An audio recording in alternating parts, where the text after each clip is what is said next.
इस दृष्टि से फिर हम और अधिक जब विचार करते हैं तो इस विषय में हम पाते हैं कि सारा ब्रह्मांड फिर पुनः ईश्वर से ही ओतप्रोत है, और इस ब्रह्ममय ब्रह्मांड में ईश्वर को जो नहीं मानता उसके लिए फिर ऋषि ये भी कहते हैं बृहदारण्यक में, एक ब्रह्ममय इस जगत में और मुझ आत्मा में जो कि ब्रह्ममय है, जिसमें ईश्वर व्यापक है, यदि हम नहीं मानते हैं तो इससे ही हमारी बहुत हानि भी होती है, क्योंकि ब्रह्ममय ये सब है। वो कहते हैं महर्षि वहाँ कि जो अपनी आत्मा में व्यापक इस ईश्वर को नहीं मानता अथवा इस ब्रह्मांड में ईश्वर को नहीं मानता, तो उसको ये ब्रह्म छोड़ देता है। कैसे छोड़ देते हैं? वो ऐसे छोड़ देते हैं कि फिर हमें ये पदार्थ उतना लाभ नहीं दे पाते, और हम ईश्वर को न मानने के कारण इनका दुरुपयोग करते हैं, इनके नियमों का उल्लंघन करते हैं, ज्ञान विज्ञान से और इनसे विशेष लाभ लेने से वंचित रह जाते हैं।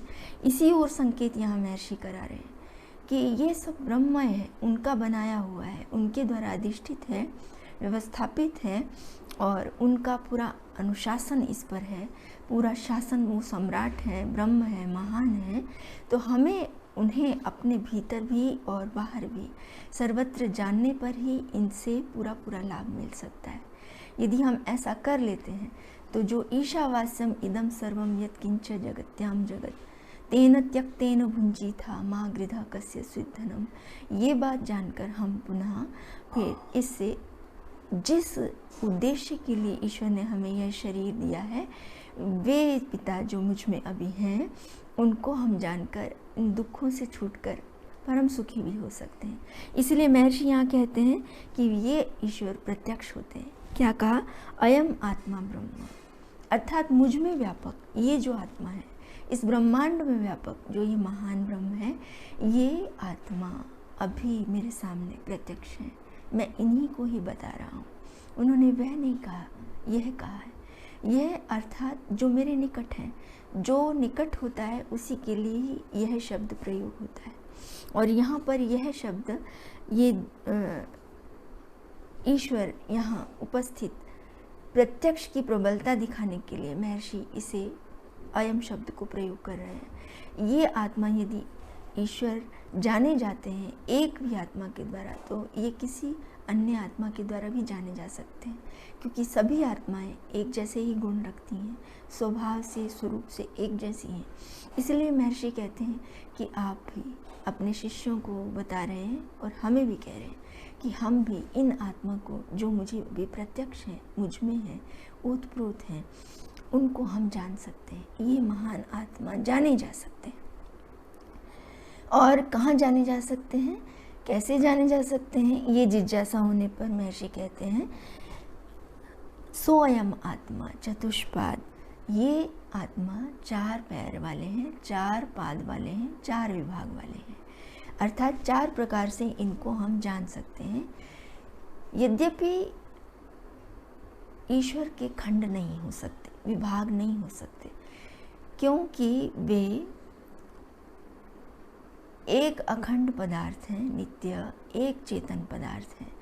तो उनको विभाग करके बताना वस्तुतः यहाँ हमारी सरलता की दृष्टि से है, हमारी आत्माओं की स्थिति के अनुसार, क्योंकि हम भी चार स्थानों पर जाने जाते हैं, हमारे भी चार स्थान हैं जहाँ हम अपने स्वरूप को जानते हैं।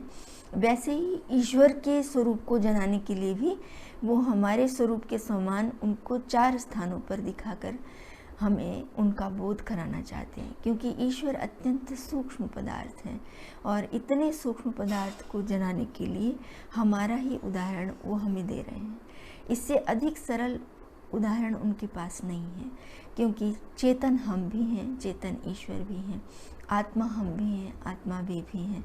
तो दोनों आत्माओं में कुछ गुणों की समानता है, जिसकी दृष्टि से महर्षि कहते हैं कि वो ये आत्मा चार प्रकार से जाने जा सकते हैं, चार स्थानों पर जाने जा सकते हैं। और वे चार स्थान अब वो आगे हमें मंत्र द्वारा बताते हैं। जागृत स्थानो बहिप्रज्ञः सप्तांग एकोनविंशतिमुखः स्थूलभुक् वैश्वानरः प्रथमः पादः। जो ये आत्मा है, जो मुझ में व्यापक आत्मा है, मेरे आत्मा की आत्मा होकर हैं, वे ये आत्मा जागृत स्थान वाले हैं। यहाँ एक बात और ध्यान देने की है, जागृत स्थान और जागृत अवस्था दो भिन्न भिन्न स्थितियाँ हैं। शरीर की दृष्टि से अवस्थाएं होती हैं और आत्मा और ईश्वर कभी सोते नहीं हैं, इसलिए इनकी अवस्था ऐसी नहीं होती है जिसे सुषुप्ति अवस्था या स्वप्नावस्था कहा जाए। इसलिए शरीर सोता है, उसकी स्वप्नावस्था या सुषुप्ति अवस्था आदि ये अवस्थाएं, जागृत अवस्था आदि उसकी होती हैं। लेकिन उन अवस्थाओं में आत्मा जिस स्थान पर होते हैं उनका नाम उन अवस्थाओं के नाम वाला ही कर दिया गया है, इसलिए उनको जागृत स्थान या स्वप्न स्थान या सुषुप्ति स्थान वाला कहा गया है। तो यहाँ जो प्रथम पाद है वो जागृत स्थान वाला है। इसमें जागृत स्थान में आत्मा होता है और वो बहिप्रज्ञ होता है, सप्त अंगों वाला होता है, एकोनविंशति अर्थात 19 मुख वाला होता है, स्थूल मुख होता है, उसका नाम वैश्वानर है। और ये आत्मा अर्थात हम जीवात्माओं का और परम आत्मा का प्रथम पाद है। इस प्रथम पाद में महर्षि कहते हैं कि हम ईश्वर को जान सकते हैं। यहाँ प्रथम स्थान है उनकी जानने का, क्योंकि ये जागृत स्थान है। जागृत स्थान में दोनों अपने कर्म को, अपने व्यवहारों को, अपने क्रियाकलापों को अपने अपने स्थान पर बैठकर कर रहे हैं। जागृत अवस्था में ही हम जानते हैं बाहर के क्रियाकलापों को, बाहर की ओर हमारी बुद्धि होती है। इसलिए इस जागृत स्थान में जीवात्मा और ईश्वर का नाम बहिप्रज्ञ वाला है, अर्थात वे बहिप्रज्ञ हैं, ऐसा महर्षि कहते हैं। दोनों के जो स्वरूप हैं वो बहिप्रज्ञ अवस्था वाले हैं, बाहर की ओर बुद्धि वाले हैं। अर्थात इस काल में वो दोनों अन्यों के साथ व्यवहार कर रहे हैं, इसलिए दोनों का ही स्वरूप बहिप्रज्ञ है। जागृत अवस्था में हमारा सारा कार्य व्यवहार जो होता है लोक से होता है, दूसरे की अपेक्षा से दूसरों के साथ हो रहा होता है, इसलिए हमारी बुद्धि पूरी की पूरी यहाँ बाहर की ओर लगी होती है, बाहर के कार्य व्यवहारों में लगी हुई होती है। बाहर हम लेना देना, उठना बैठना, सुनना जागना और सारे व्यवहार, बोलना सूंघना चखना दूसरों से संबद्ध होकर कर रहे होते हैं। अन्य चेतन प्राणियों के साथ हमारी भावनाएं इस समय में व्यक्त होती हैं। दूसरा हमारे लिए मुख्य रूप से यहाँ होता है, इसलिए यहाँ पर जो चेतन आत्मा का स्वरूप है वो बाहर का बताया है। बाहर के स्वरूप में उसके क्या कार्य होते हैं ये हम देख सकते हैं। यहाँ जितना भी ब्रह्मांड में क्रियाकलाप हो रहे हैं वो बहिप्रज्ञ वाले ईश्वर के द्वारा हो रहे हैं। जब मैं यहाँ पर बाहर की प्रज्ञा वाला होता हूँ तो मेरा कौन सा कार्य हो रहा होता है, ये जो भी मैंने बताया, मैं विचार पूर्वक सारे कार्य करता हूँ और मेरे जो प्रयोजन होते हैं उनको सामने रख के मैं अन्य चेतनों अथवा जड़ पदार्थों से व्यवहार करता हूँ। इसलिए इस समय में मेरे 7 अंग होते हैं और ईश्वर के भी 7 अंग होते हैं। अर्थात बाहर की ओर प्रज्ञा होते हुए मैं 7 अंगों से काम करता हूँ।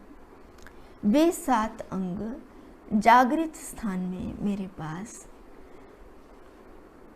भिन्न भिन्न विद्वानों ने भिन्न भिन्न बताए हैं। महर्षि ने तो 7 अंग कह दिए हैं, किंतु सभी विद्वानों की मति भी भिन्न भिन्न होती है, इसलिए कोई उन्हें 7 लोक के रूप में बताते हैं कि जो 7 लोग ईश्वर में विद्यमान हैं वे 7 उनके अंग हैं। और इस शरीर में जो मेरे साथ हैं 7 लोग, वे ओम भुवा से जो हम बोलते हैं ब्रह्मांड में और पिंड में, क्योंकि पिंड और ब्रह्मांड ये कहा भी जाता है यथा पिंडे तथा ब्रह्मांडे, दोनों में ही एक रूपता है। तो जो कुछ मेरे शरीर में है वही ब्रह्मांड में भी है। तो यहाँ जैसे मुझ में है ये 7 लोक, इस शरीर में, ऐसे ही ईश्वर में है तो वे 7 अंग हैं। कुछ अन्य भी इसकी व्याख्याएं करते हैं, तो वहाँ वे 7 अंग बताते हैं कि प्रथम ये अंग जो है शिर, मूर्धा, ये मूर्धा या शिर हमारा प्रथम अंग है। दूसरा अंग हमारे नेत्र हैं, और तीसरा अंग ये कान है, कर्ण जिन्हें हम कहते हैं संस्कृत में, ये कान तीसरा अंग है। चौथी ये वाणी, ये भी हमारा अंग है। और पांचवा प्राण, जिसके द्वारा हमारा ये शरीर चल रहा है, ये हमारा 5वां अंग है। छठा हृदय स्थान हमारा अंग है। और 7वां जो फेफड़े हैं, नहीं, जो ये पैर हैं, फेफड़े तो प्राण के अंतर्गत ही ले लिए गए हैं, जो पैर हैं ये मेरा 7वां अंग है। तो इस प्रकार 7 अंगों से जीवात्मा इस शरीर में काम करता है, इसलिए उसको यहाँ पर बोला है वह सप्तांग है। इन 7 अंगों को ही ईश्वर पर भी गिनाते हैं। ईश्वर भी इन 7 अंगों से काम करते हैं। वे 7 अंग फिर कौन से हैं? अभी जैसे बात आई थी कि ईश्वर के और हमारे विभाग नहीं हो सकते, दोनों को समझाने की दृष्टि से ही विभाग किए हैं। ऐसे ही जो हम आत्माएं हैं वो तो बिना साधनों के काम नहीं करते हैं, किंतु जो भी काम करते हैं वो हमारी शक्तियां होती हैं। अर्थात कर्णों से हम सुनते हैं, किंतु सुनने की शक्ति हमारी आत्मा की होती है। मुख से, वाणी से हम बोलते हैं, किंतु वाणी जो बोलती है वो मेरी ही वाणी भीतर, जिस वाणी से मैं बोलता हूँ उसी शक्ति से बोलती है, और कर्ण जिस शक्ति से सुनते हैं वो मेरी ही शक्ति है। ऐसे ही जो ये 7 अंग ईश्वर के हैं, ईश्वर के भी यही 7 अंग हैं। उनका मूर्धा शिर है, द्युलोक उनका मूर्धा है। तो वहाँ भी वो अपनी शक्तियों से वहाँ उपस्थित होकर कार्य कर रहे हैं, इसलिए वहाँ उन शक्तियों से विराजमान ईश्वर के वो अंग हैं। अब हम उनके अंगों को देख लेते हैं एक बार। वे अंग, प्रथम मूर्धा है, दूसरे उनके नेत्र हैं। तो सूर्य और चंद्र उनके नेत्र बताए हैं। ये नेत्र स्थानीय हैं ईश्वर के, ब्रह्म के। और दिशाएं, ये सब उनके कर्ण हैं। वाणी, वेद वाणी उनकी वाक है, वो उस वाणी से हमें ज्ञान देते हैं, तो वेद उनकी वाणी है। और ये वायु, ये प्राण, ये उनके प्राण हैं, इसके द्वारा हमें जीवन देते हैं, तो ये उनकी प्राण हैं। और ये अंतरिक्ष उनका हृदय है, उदर है या हृदय है। और ये जो पृथ्वी है ये उनके पैर हैं। तो इस प्रकार 7 उनके भी अंग हैं और साथ ही हमारे भी अंग हैं। ये 7 अंग उनकी शक्तियां हैं। इन शक्तियों से वो इस संपूर्ण ब्रह्मांड में विराजमान है। इतने महान ब्रह्मा अपनी इन शक्तियों से कैसे कर्म कर रहे हैं, कैसे क्रियाएं कर रहे हैं, इसे थोड़ा विचारते हैं। यद्यपि यहाँ पर 7 अंग जो बताए हैं, मूर्धा, द्युलोक उनका सिर बताया है, ऐसा वेद मंत्र भी है। उसमें उन्होंने स्वयं ईश्वर ने अपने अंग गिनाए हैं। यस्य भूमि प्रमा अंतरिक्षम उतोदरम दिवम यश्चक्रे मूर्धानम तस्मै ज्येष्ठाय ब्रह्मणे नमः। यहाँ उन्होंने अपने अंग गिनाए हैं कि मूर्धा मेरा सिर है, और ऐसे ऐसे मैं हूँ, ऐसे अंगों वाले जो ब्रह्म हैं उनको हम नमन करते हैं। और इसी प्रकार ही मुंडक उपनिषद में भी ऐसा कथन आया है। अग्निर्मूर्धा चक्षुषी चंद्र सूर्यौ दिशा श्रोत्रे वाग् विवृताश्च वेदाः वायु प्राणो हृदय विश्वम अस्य पद्भ्याम पृथ्वी ह्येष सर्वभूतांतरात्मा। ये अग्नि उनकी मूर्धा है। अग्नि अर्थात ये द्युलोक, चमकता हुआ। और ये सूर्य और चंद्र उनकी आँखें हैं, दिशाएं, श्रोत्र हैं, जो अभी मैंने बताए, वे सब यहाँ मुंडक उपनिषद में भी बताए गए हैं। तो वस्तुतः यहाँ समझाने की दृष्टि से महर्षि ने ये अंग कल्पना किए हैं ईश्वर के। यदि अलंकार की दृष्टि से हम नहीं माने तो कोई भी, एक इतनी बड़ी आँख है सूर्य और एक छोटी सी आँख चंद्रमा, ईश्वर हमें इतना सुंदर व्यवस्थित नेत्र आदि देते हैं, व्यवस्थित सूर्य ये शरीर के अंग बनाते हैं, सारा संतुलित शरीर होता है। जो भी प्राणी के जैसे जैसे शरीर होते हैं, सुडौल उसकी भोग व्यवस्था आदि को पूर्ण करने के लिए होते हैं। तो स्वयं अपने नेत्र तो ऐसे बेडोल नहीं बनाएंगे, इसलिए यहाँ पर उन्होंने कल्पना की है हमें समझाने के लिए कि ईश्वर वस्तुतः तो इन पदार्थों के माध्यम से अपने गुणों को व्यक्त कर रहे हैं। वे सब तरफ जान रहे हैं, वे व्यापक हैं। उन्हें जानने के लिए चक्षु बाहर के नेत्रों की अपेक्षा नहीं है। इसीलिए यहाँ पर जहाँ भी हम दृष्टि डालें, वे व्यापक होने से हम सभी के क्रियाकलापों को जान रहे हैं, क्योंकि ये जागृत स्थान है और जागृत स्थान में उनके कार्य उनकी शक्तियों से हो रहे हैं। और इन कार्यों को करने के लिए उनका जो न्याय स्वरूप है, हमारे कर्मों के अनुसार फल देने वाला, हमें भीतर ज्ञान देने वाला, जैसे जैसे हम कर्म करते हैं उनके कुछ परिणाम और कुछ फल वो तत्काल भी देते हैं।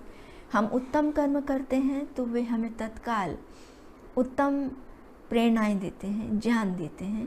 महर्षि ने लिखा भी है कि जब हम ईश्वर के निकट बैठकर उपासना करते हैं तो वे हमें अपना आनंद, अपना ज्ञान देते हैं।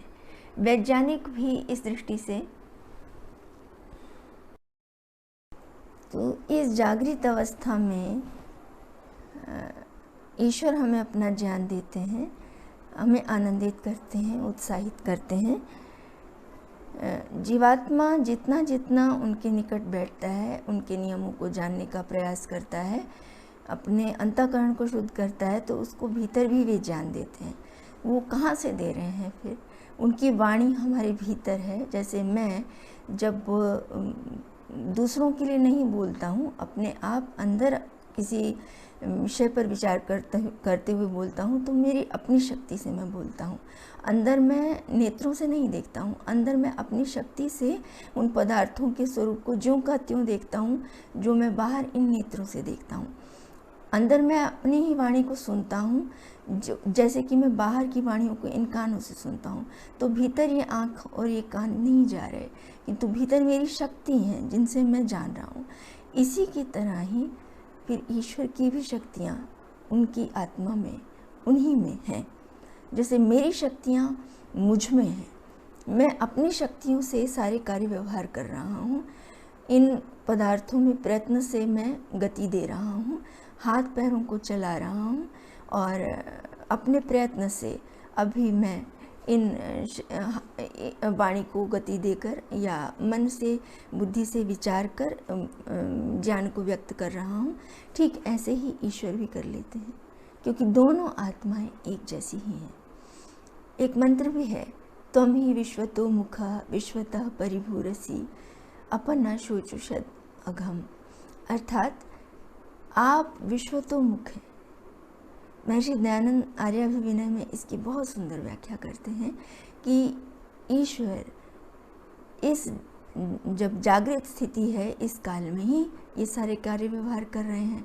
तो इस काल में आप संपूर्ण ब्रह्मांड में सबके हृदयों में उपदेश सदा ही करते रहते हैं, समस्त कालों में, सभी स्थानों पर।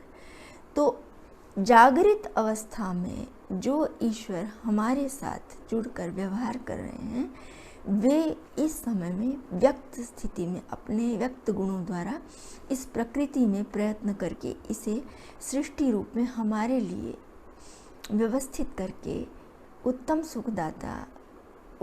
सुखदात्री बनाए हुए हैं। इन गुणों के कारण ही, जैसे यहाँ का विश्वतोमुख, विश्वतः परिभूरसि, वे सभी जगह व्यापक हैं। अर्थात उनके पैर जो हैं वे सभी जगह पहुँचे हुए हैं, इसलिए सब जगह उनके पैर हैं। जहाँ हम पहुँचते हैं वहाँ हम अपनी गति से पहुँचते हैं। ईश्वर भी इस तरह सर्वत्र गति वाले हैं, तो अर्थात पहुँचे हुए हैं, पहले से विद्यमान हैं, क्योंकि वो हम सभी के कर्मों को जान रहे हैं। यदि ऐसा वे नहीं करें तो हमें न्याय से फिर पुरस्कार या फिर दंड नहीं दे सकते। तो इस प्रकार जानना उनका आवश्यक है, तो इसके लिए उन्हें नेत्र चाहिए। तो सर्वत्र व्यापक होने से अपने नेत्र शक्ति द्वारा वो हमें सर्वत्र जान रहे हैं, अर्थात सर्वत्र ही उनकी समस्त शक्तियाँ उनके साथ हैं कि कहीं भी ऐसी कोई शक्ति, ऐसा कोई कार्य व्यवहार नहीं है जो उनकी शक्ति के बिना नहीं हो रहा।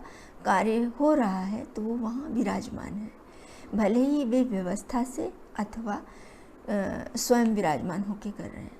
कुछ कार्य तो उन्हें स्वतः ही करने पड़ते हैं और कुछ कार्य उनको वो व्यवस्था डाल देते हैं सृष्टि के आरंभ में, और वे व्यवस्थित होकर चलते रहते हैं।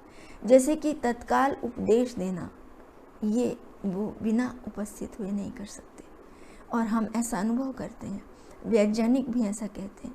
जब हम किन्हीं विशेष पदार्थों के ज्ञान के लिए एकाग्र होते हैं तो वे हमें हमारे पुरुषार्थ के अनुसार नवीन ज्ञान भी देते हैं, और वे ज्ञान हमें ऐसा लगता है जैसे हमें कोई अभी प्रकट हुआ, हमें किसी ने बताया नहीं, ना हमने कहीं पढ़ा है। तो वे कहाँ से बोलते हैं?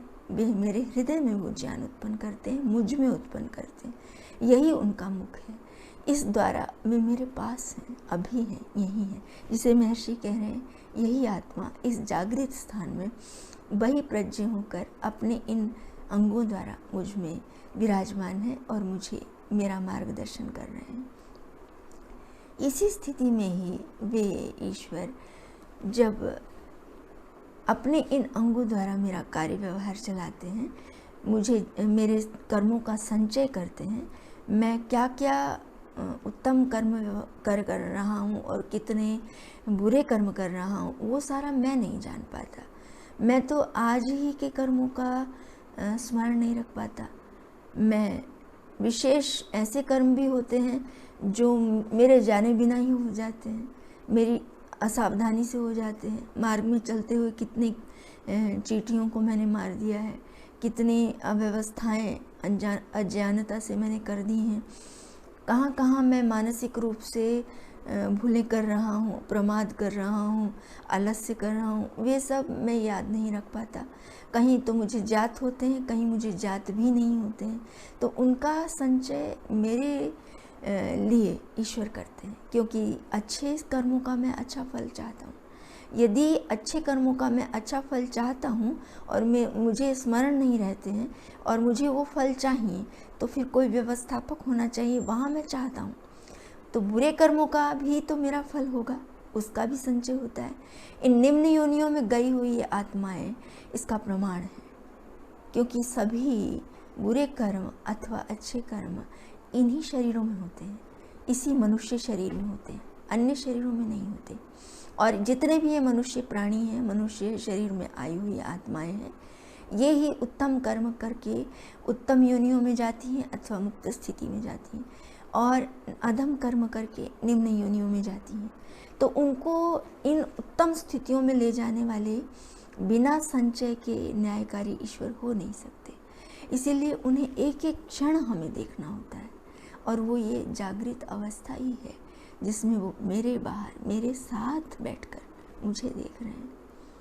यद्यपि वो सतत हमेशा ही मुझे देखते हैं, सभी आत्माओं को देखते हैं, सभी उनके पुत्र हैं, किंतु क्या हम इतना धैर्य रखते हैं जैसे वो रख लेते हैं? हम अपने कर्मों का तो संचय कर ही नहीं सकते, हम धैर्य भी नहीं रख सकते। हम वहीं देखते हैं जहाँ हमारा प्रयोजन होता है, और वहीं हम क्रिया करते हैं जहाँ हमें सुख मिलना होता है, हमारे प्रयोजन होते हैं। लेकिन ईश्वर तो सभी को देखते हैं, उन्हें एक चींटी को भी, उन्हें एक छोटे से छोटे कीट को भी उतना ही देखना होता है, उसकी वैसे ही रक्षा करनी होती है, उसको वैसे ही ज्ञान देना होता है। क्योंकि अभी महर्षि ने ये बोला है, तुम ही विश्वतोमुख, आप सभी प्राणियों के हृदय में ज्ञान देते हैं। तभी तो ये प्राणी भी अपने जीवन के लिए विशेष विशेष ज्ञान रखते हैं, उनके हृदयों में भी वो प्रेरणा करते हैं। इस प्रकार देखें तो तत्काल भी हमें ईश्वर के ज्ञान विज्ञान की आवश्यकता है। समस्त पदार्थों का जो निर्माण हो रहा है, कृषक बीज डालता है, लेकिन जो फसलें बन रही हैं, यद्यपि वो व्यवस्था से भी हम माने तो भी वो सभी पदार्थ मुझे नए नए बनाकर कौन दे रहा है? और सभी को सभी भोग्य सामग्री नई ही देते हैं, वे पुरानी नहीं देते। हम तो पुरानी देते हैं ना, लेकिन ईश्वर हमें नया ही शरीर देते हैं, नया ही हमारे लिए सेब, फल, सब्जियां, जितने भी उत्तम उत्तम भोजन, अन्न है, औषधियाँ हैं, सब नई नई बना कर देते हैं। व्यवस्था भी तो उन्हें ही करनी होती है, रक्षा भी उन्हें ही करनी होती है। यदि वे न करें तो हमें कैसे मिलेंगे? समस्त संततियाँ वे ही दे रहे हैं, और ये तो उन्हें तत्काल ही करना होता है। मृत्यु और जन्म ये उन्हें तत्काल करना होता है। जैसे मेरे समस्त कर्मों का संचय वे तत्काल कर रहे हैं, इस बही प्रज्ञा अवस्था में, जागृत अवस्था में, ऐसे ही मेरे जन्म और मृत्यु भी उन्हें तत्काल ही करने होते हैं, क्योंकि मैं इस शरीर से स्वयं नहीं निकल सकता। इसके लिए उनका वहाँ उपस्थित होना अनिवार्य है। कभी भी दुर्घटना हो सकती है, कभी भी यह शरीर मेरे द्वारा छोड़ने योग्य स्थिति में आ जाता है। अभी अभी यदि जैसे आक्रमण हो रहे हैं अन्य देशों में, तालिबान आदि के जो व्यवस्थाएं हैं, अथवा जहाँ कहीं दो वाहन टकरा जाते हैं, वहाँ उस स्थिति में आत्माएं स्वयं अपनी रक्षा नहीं कर पाती, लेकिन वहाँ पर रक्षा होती है। वहाँ पर भी जो शरीर दब जाते हैं, नष्ट हो जाते हैं, अब रहने योग्य आत्मा के नहीं रहते हैं, उनमें से आत्माओं को निकालना होता है। यहाँ भी जो वृद्ध शरीर होते हैं, जिनमें से आत्माओं के भोग पूरे हो चुके हैं, उन्हें निकालना होता है। हम तो मूर्छित हो जाते हैं, हमें तो न तो आने का पता होता है न जाने का, हमें तो निद्रा तक का पता नहीं होता। हम इसमें से निकलेंगे कैसे? हमें अपने यहाँ कहाँ किस अवस्था में, हम किस स्थान में हैं, उसका भी बोध नहीं होता।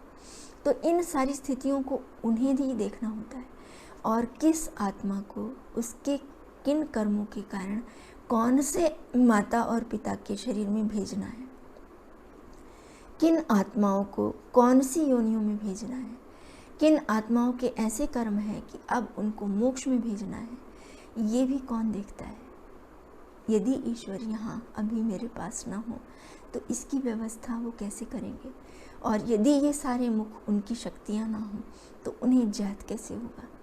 कैसे जानेंगे? कैसे स्मरण रख के उनका संचय करेंगे? उनके पास इसके लिए मन, बुद्धि सब कुछ है, तभी वे ऐसा कर रहे हैं। तो इस प्रकार हम जब जानते हैं तो ये सारी व्यवस्था हमें इतनी आश्चर्यचकित करती है, हमारी बुद्धि चलना बंद हो जाती है। एक ही आत्मा तो नहीं है, इसी छोटे से दायरे में, छोटे से वर्ग क्षेत्र में असंख्यों आत्माएं होती हैं। यहाँ जितने भी वृक्ष वनस्पति हैं, एक घास का मैदान है, उसमें बैठ जाइए आप, आपको तरह तरह के कीट मिलेंगे, तरह तरह के घास, तरह तरह के उनको खाने वाले, उनको भोगने वाले कीट हैं, तरह तरह के वहाँ व्यवस्थाएं हैं जो कि हम अंदर बैठे हुए उन जैविक कीटाणुओं को नहीं जान पा रहे, जो उन्हें भोजन पहुंचा रहे हैं, जिनके द्वारा वहाँ वो उस मिट्टी में उस तरह के खाद्य सामग्री उत्पन्न की जा रही है जो कि आगे हमें विभिन्न औषधियों के रूप में मिलनी है। और मोटे रूप में तो प्राणियों को हम देख ही रहे हैं, सभी प्राणी एक दूसरे का भोग भी बनते हैं, सभी शरीर एक दूसरे का भोग बन रहे हैं और अपने अपने भोग भी भोग रहे हैं। यहाँ पर मक्खी, मच्छर आदि को छिपकली आदि खा लेते हैं, और दूसरे प्राणी, कुत्ता, बिल्ली आदि, ये भी एक दूसरे को खाते रहते हैं। एक दूसरे के भोग भी चल रहे हैं और एक दूसरे की सारी व्यवस्थाएं भी हो रही हैं। इस दृष्टि से सभी कुछ यहाँ पर सारे कार्य व्यवहार हो रहे हैं और इस बही प्रज्ञा वाले ईश्वर में हो रहे हैं, वे ही तो कर रहे हैं। ऐसे महान प्रज्ञावान ईश्वर, परम बुद्धिमान ईश्वर, सर्वज्ञ ईश्वर अब भी यहीं मेरे पास है, तो हम भी उनको जान सकते हैं। और ईश्वर इन्हीं जागृत स्थिति में मैं उनके पास बैठकर उनके ज्ञानों को समस्त विश्व में व्याप्त देखकर जान सकता हूँ, उनको पा सकता हूँ। इस स्थिति में हम उनको जाने और पाएं। महर्षि जैसा बता रहे हैं उसी के अनुसार चलकर हम उनको जानकर उनकी सन्निधि में आनंदित हों। इसी प्रार्थना के साथ अभी मैं अपनी वाणी को विराम देती हूँ। ओम शम।